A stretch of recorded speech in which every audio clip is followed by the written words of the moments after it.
दोस्तों ये है रॉन्ग टर्न मूवी का फोर्थ पार्ट और ये स्टोरी शुरू होती है 1974 से, जहाँ पे हमें वेस्ट वर्जीनिया का एक सैनिटोरियम दिखाया जाता है और इस सैनिटोरियम में डीफॉर्म या फिर हम कह सकते हैं कि आदमखोरों को रखा जाता है। और उस सैनिटोरियम के in charge doctor Brandon doctor Ann को कुछ इन्फॉर्मेशन दे रहे थे और इसी दौरान एक पेशेंट डॉक्टर एन को पीछे से पकड़ लेता है और डॉक्टर एन की बालों की पिन निकाल लेता है और फिर डॉक्टर ब्रैंडन डॉक्टर एन को 3 ब्रदर्स के सेल में लेकर जाते हैं, जिनमें से कि एक 3 फिंगर, एक साटूथ और एक 1 आई था। और हम देखते हैं कि जब डॉक्टर एन और ब्रैंडन वहां से चले जाते हैं तो उसी पेशेंट को दिखाया जाता है जिसने डॉक्टर एन की हेयर पिन निकाली थी। वो उस पिन से लॉकअप का लॉक खोलने की कोशिश करता है, लेकिन वो इतना होशियार नहीं था और तभी वो उस पिन को 3 ब्रदर्स की तरफ फेंक देता है। और हम देखते हैं कि उनमें से 3 फिंगर, जो कि सबसे चालाक था, वो उस पिन से लॉकअप को खोल लेता है और बाहर निकलते ही वो सिक्योरिटी गार्ड को मार देते हैं। वो कंट्रोल रूम में जाकर सभी सेल्स को खोल देते हैं, जिससे कि सभी पेशेंट बाहर निकल जाते हैं और उस सैनिटोरियम में आतंक मचा देते हैं। और आगे हम देखते हैं कि वो तीनों डॉक्टर एन को पकड़ लेते हैं और एक शॉक मशीन पर बांध देते हैं।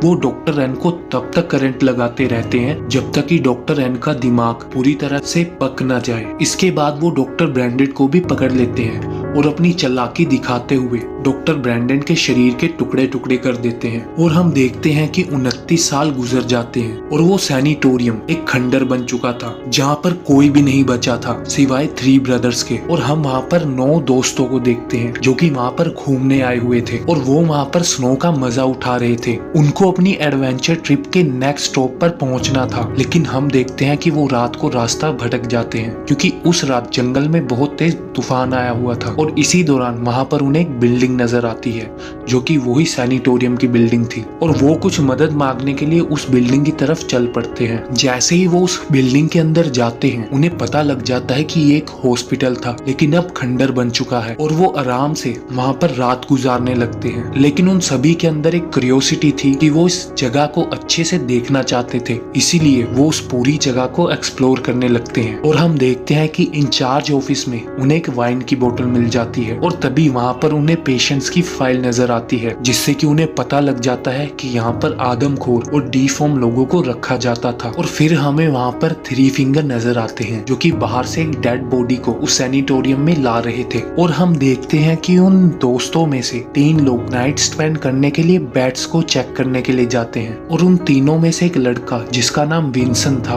बैट्स को चेक करने के लिए एक रूम में जाता है और रूम में जाते ही उसकी चिल्लाने की आवाजें वहाँ से सुनाई देती है और उसकी चीखें सुनकर बाहर खड़ी दोनों लड़कियां जियाना और कैंडी डर जाती है, लेकिन वो हिम्मत कर उस कमरे में जाती है। और फिर हमें बाद में पता लगता है कि विंसन उनके साथ एक घटिया सा मजाक कर रहा था और उन्हें डरा देता है, जिससे कि नाराज होकर वो दोनों उसे वहाँ पर छोड़कर चली जाती हैं। और हम देखते हैं कि पीछे से 1 आई सब कुछ देख रहा था। और हम देखते हैं कि बाद में विंसन अकेला ही जनरेटर को ढूंढने चल पड़ता है और वो जनरेटर को ऑन कर वहाँ पर लाइट ला देता है। और हम देखते हैं कि लाइट आने पर सभी दोस्त उस हॉस्पिटल में हलचल मचा देते हैं और वहाँ पर पार्टी करने लगते हैं, लेकिन इस दौरान उन्हें ये पता नहीं था कि कोई चुपके से उन पर नजर रख रहा है। और हम देखते हैं कि वहाँ पर उन्हें एक फिल्म रील दिखाई देती है और फिर डैनियल उसे एक प्रोजेक्टर में लगाकर ऑन कर देता है।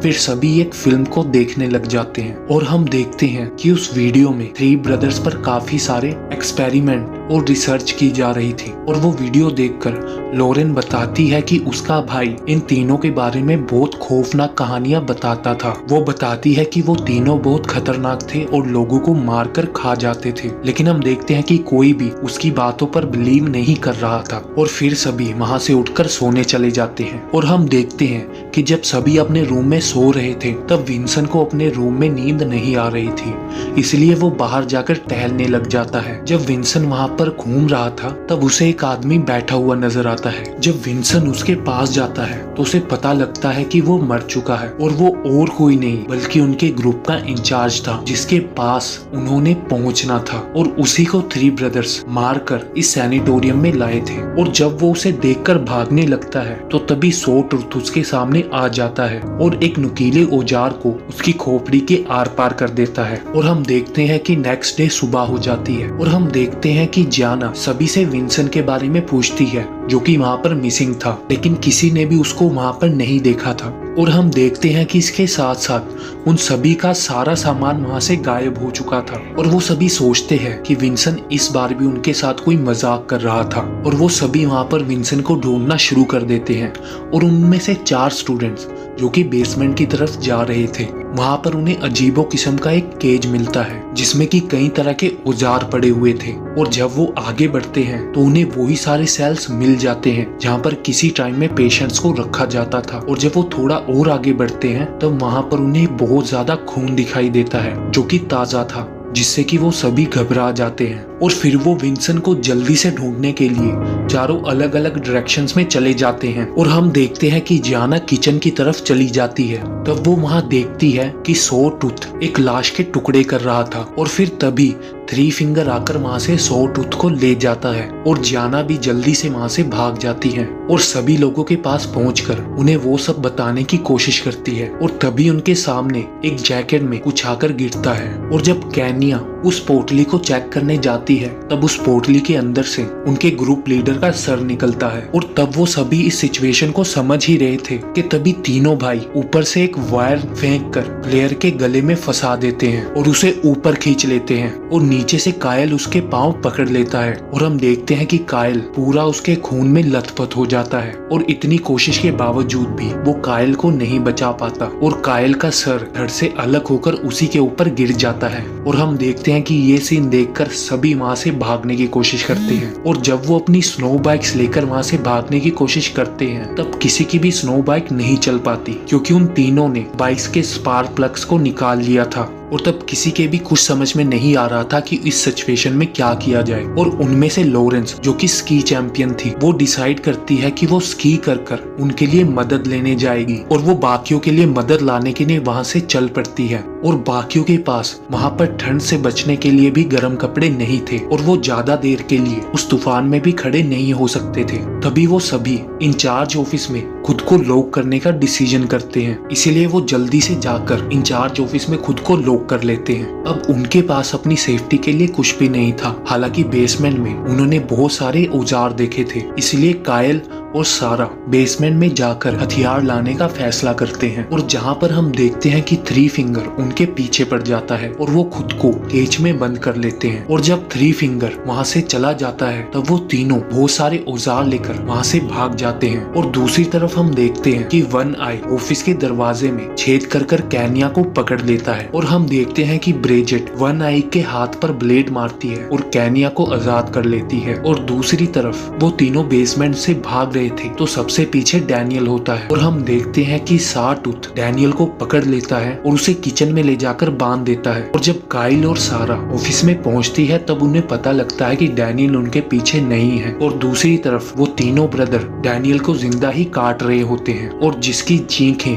वो सब सुन सकते थे। और लास्ट में बहुत सारी बहस के बाद वो उसे पहचानने के लिए जाते हैं। और तब काइल किचन में जाकर देखता है कि वो तीनों उसकी मसल को काट कर तेल में फ्राई कर कर खा रहे थे। और वो देखता है कि डैनियल अब बचा नहीं है और वो डिसाइड करते हैं कि उन तीनों को एक ट्रैप में फंसाना पड़ेगा। और हम देखते हैं कि वो सभी मिलकर उन तीनों पर अटैक कर देते हैं और एक सेल में बंद कर देते हैं। और फिर काइल उन्हें जलाकर मारने का फैसला करता है, लेकिन कैनिया उसे ऐसा करने से रोक देती है क्योंकि वो उन्हें दिमागी रूप से ठीक नहीं समझ रही थी। और फिर वो सभी काइल को वहीं पर पहरा देने के लिए रोक देते हैं और सभी सोने के लिए चले जाते हैं। और हम देखते हैं कि वो तीनों उसी सेल में लोग थे जहां पर वो 29 साल पहले लोग थे। और हम देखते हैं कि 29 साल पहले उन्होंने जिस पिन से उस लॉकअप को खोला था आज भी वो पिन वहीं पर पड़ी हुई थी। और जब काइल सो रहा था तब 3 फिंगर अपनी स्मार्टनेस दिखाते हुए उस लॉकअप को खोल लेता है और बाहर निकलते ही सॉटूथ काइल को पकड़ लेता है। और जब कैनिया काइल को चेक करने के लिए वहां पर आती है तब जनरेटर खुद ब खुद बंद हो जाता है।